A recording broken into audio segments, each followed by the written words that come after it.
Let's be honest, when most people move abroad these days, Japa is the word on everyone's lips. But it's rarely just about adventure. For so many, it's about survival, opportunity, or following someone they love. Absolutely. And it's wild how the reasons are both personal and universal at the same time.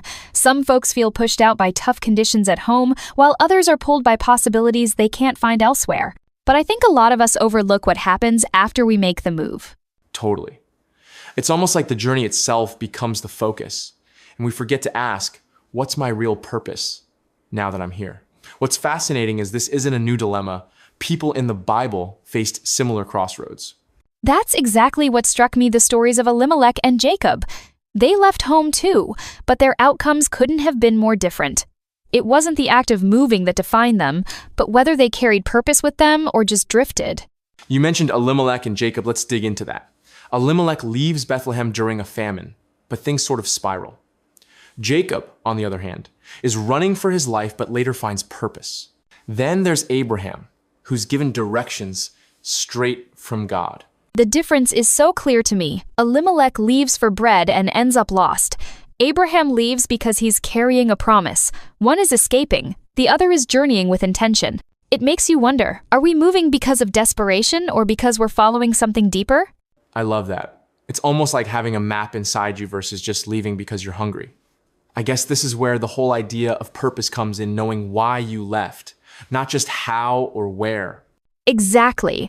And it sets the stage for how you live in your new home. Without clarity, it's so easy to drift, just like Elimelech did. But with a promise, even tough seasons feel meaningful, like Abraham's journey. So after you've made that big move, how do you avoid just drifting? What's the first step in walking with purpose once you've japad? Honestly, I think the first thing is getting brutally honest about your motives. Why did you leave? Was it just for a job? Or is there something bigger at play? Looking at your story through a scriptural lens can help, like, does your journey mirror someone in the Bible? That makes a lot of sense. And once you have that clarity, it's about choosing your approach, right? I've heard of these three Japa paths: circular, transnational, and permanent. Each comes with its own mindset and strategy. Exactly. Maybe you're planning to return home after a few years, or you want to impact both countries, or you're rooting yourself where you are, but still carrying your values. The point is, whichever path you choose, purpose should shape every step, not just the destination. That brings up something deeper. What about people who japa because they're escaping something? I mean, Moses ran from Egypt after making a huge mistake. That wasn't exactly a well-planned move. That story always gets me, because so many migrate with that same anxiety, running from consequences or pain, hoping a new place will fix what went wrong. Moses spent years in exile, feeling stuck and undervalued, like his whole past was wasted. It's tough, because when you leave on the run, you can start undervaluing yourself. Look at Jacob. He worked way harder than he had to. Trying to prove something, it's easy to carry that baggage into every new chapter. But what changed for Moses was an encounter, a real, life-altering moment with God. That's the game changer. It's not about fixing the past with more hustle, but about finding a new sense of calling. That's when your move starts to mean something, not just feel like survival. Switching gears a bit, let's talk about people who actually thrive after moving, like Daniel and Joseph. Daniel's story in particular is packed with lessons for anyone trying to build a career abroad. What stands out to me is how Daniel combined his spiritual life with actual skill building. He didn't just pray, he learned, adapted, and solved real problems. His excellence is what set him apart, not just his faith alone. And he had a solid support system, his friends. So many people try to do it solo, but Daniel's circle helped him pray and strategize when things got rough. It's proof that collective strength matters, not just personal devotion. Absolutely. If you want to stand out, you have to develop yourself in every way. Skills, wisdom, relationships. The whole point is to become someone who adds value wherever you are, not just blending in or surviving.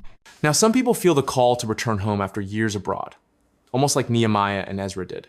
Their stories really flip the script on what success looks like for migrants. Totally. They're the best examples of circular Japa leaving to grow, then coming back with the tools and mindset to rebuild. Nehemiah rebuilt walls. Ezra rebuilt hearts. Both types of restoration were needed. It's not just about nostalgia either. Nehemiah had a plan, a network, and a strategy before he went back. He learned from his time abroad skills, connections, influence, then used all that for something bigger than himself. So if you ever feel that pull to go back home, don't just show up empty-handed. Prepare. Build skills, gather resources, and map out how you'll make a difference. That's how returning becomes purposeful, not just sentimental. With all these stories in mind, from Elimelech to Daniel and Nehemiah, what's the practical takeaway for someone on their own Japa journey? How can they be sure they're not just drifting? It boils down to living intentionally, wherever you find yourself. There's this 6-step compass: write your promise, set review gates, build assets, send first fruits, guard your Goshen or community, and keep mentors around you. Those steps really anchor you, don't they?